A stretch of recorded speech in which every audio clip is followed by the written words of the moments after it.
पाहूया पुढील महत्त्वाची बातमी। एसटी प्रवास महागलाय। 13.56% तिकीट दरवाढ झाली आहे। सर्वसामान्यांच्या खिशाला आता फटका बसलाय। मध्यरात्री 12 वाजल्यापासून दरवाढ लागू करण्यात येणार आहे। तर याबाबत एसटी प्रवाशांची बातचीत केली आमचे प्रतिनिधी सिंधुदुर्ग प्रतिनिधी रोहन नाईक यांनी।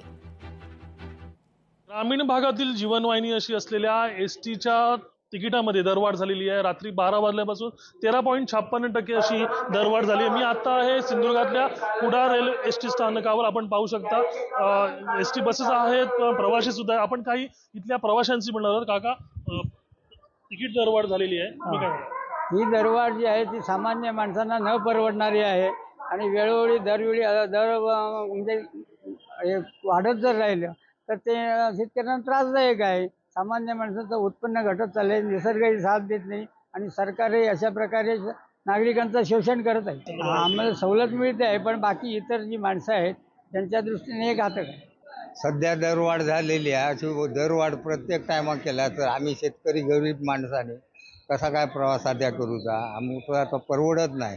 त्यामुळे तुम्ही की ना गव्हर्नमेंटने सरकारने त्यासाठी काहीतरी उपलब्ध आम्हासाठी काहीतरी करून द्या अशी तुमच्याजवळ आमची विनंती आहे। एकंदरीत पाहिलं असेल तर एसटीची दरवाढ सामान्य नागरिकांना फटका बसणारी आहे, एवढं नक्की। रोहन नाईक, लोकशाही मराठी, सिंधुदुर्ग। लोकशाही मराठी, ऐका, पहा, जागरूक रहा।